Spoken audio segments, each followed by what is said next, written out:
Good evening, this is William, and welcome to a special installment of I Was a Teenage Daydreamer, where I discuss mostly music, some literature, some film, and some random things that I enjoy, and hopefully you do as well.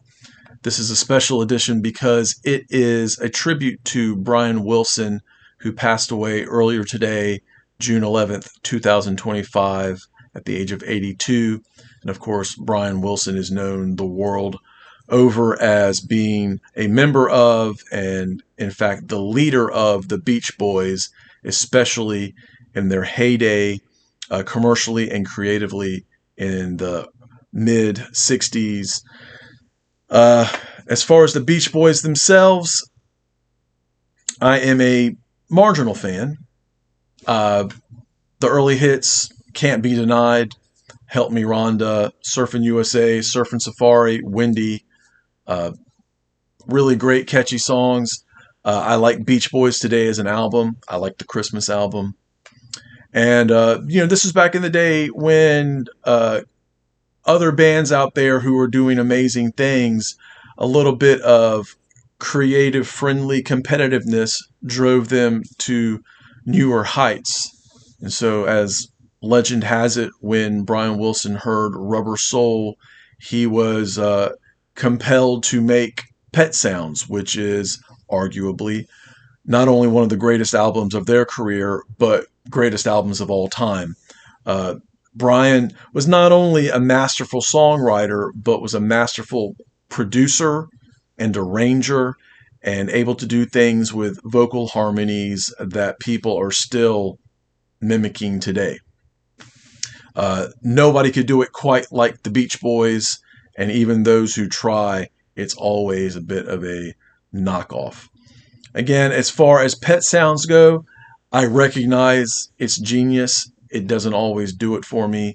I do enjoy songs like Wouldn't It Be Nice, and of course God Only Knows. Sloop John B is nice.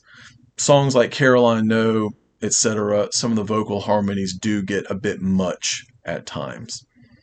And of course, McCartney and the boys loved Pet Sounds, and that drove them to make Sgt. Pepper's Lonely Hearts Club Band. And in Brian Wilson's, again, as legend has it, in Brian Wilson's attempt to outdo that with the Smile album, he kind of had a bit of a breakdown, spent some time in bed, spent some time in a sandbox, they say, and never really quite recovered.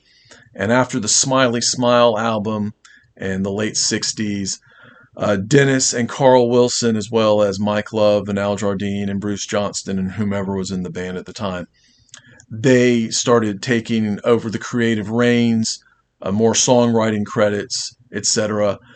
And I'll be honest, a lot of those albums, like Sunflower from 70, Surf's Up from 71, Holland especially from 73, I really, really like those albums a lot.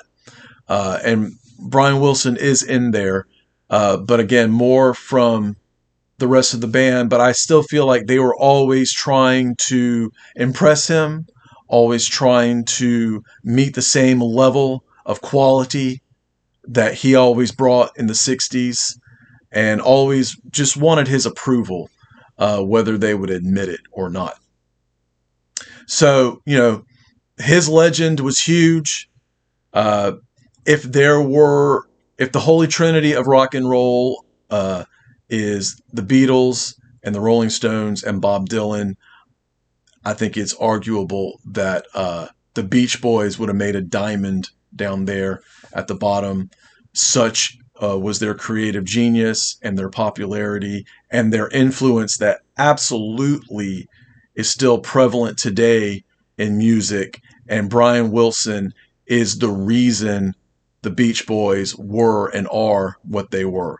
So, very sad about his passing. Again, one of the titans of important rock and roll, now gone. And so, yeah, put on Pet Sounds, put on a best of if you've got it, put on some of that 70s stuff. But, think about Brian, think about the harmonies, and think about catching a wave. And click like and subscribe, and of course, keep doing what you love. Thanks.